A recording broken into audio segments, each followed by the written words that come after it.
एक समय की बात है, एक छोटे से गांव में एक गरीब किसान रहता था। उसका नाम रामू था। वह अपनी छोटी सी जमीन में दिन रात मेहनत करता था। उसके पास इतना ही था कि वह अपने परिवार की मुश्किल से देखभाल कर पाता था। एक दिन जब रामू खेत में काम कर रहा था, उसने अचानक जमीन में एक चमकदार वस्तु देखी। उसने उसे निकाल कर देखा तो वह एक सोने की नकल का बड़ा टुकड़ा था। रामू बहुत खुश हुआ और वह सोचने लगा कि अब उसकी मुश्किलें खत्म हो जाएंगी। रामू ने सोचा कि वह इस नकली सोने को बेचकर अच्छा पैसा कमा सकता है। उसने उस टुकड़े को गांव के सबसे धनी व्यापारी के पास ले जाने का निर्णय लिया। व्यापारी ने टुकड़े को देखा और तुरंत ही उसे असली सोना मान लिया। व्यापारी ने रामू को सोने की अच्छी रकम दी और सोने के टुकड़े को ले लिया। रामू खुशी से झूम उठा और उसने अपने परिवार के लिए अच्छी चीजें खरीदी। एक हफ्ते बाद व्यापारी ने सोने की गुणवत्ता की जांच की और पता चला कि वह सोना नकली था। व्यापारी ने गुस्से में आकर रामू को बुलाया और उसे धमकाया कि वह उसकी कीमत चुकाए। रामू बहुत डर गया और उसने व्यापारी से कहा, मैंने जानबूझकर धोखा नहीं किया, कृपया मुझे माफ कर दें।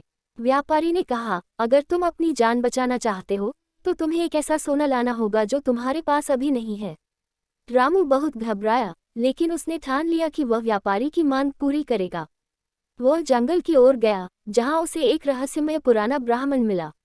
ब्राह्मण ने रामू की स्थिति को समझा और उसे एक विशेष सोने की पहचान बताई।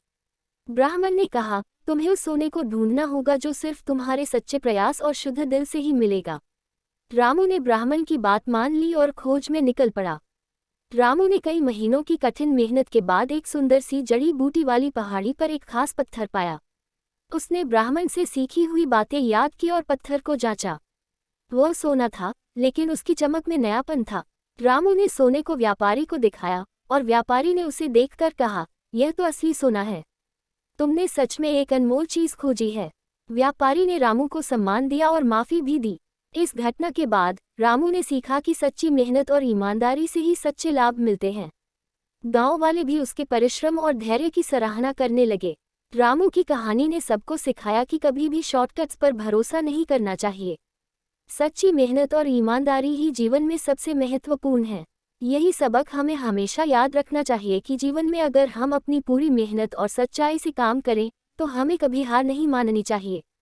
इस कहानी का अंत इसी बात पर होता है कि कभी भी अपनी मेहनत और ईमानदारी से समझौता नहीं करना चाहिए। धन्यवाद।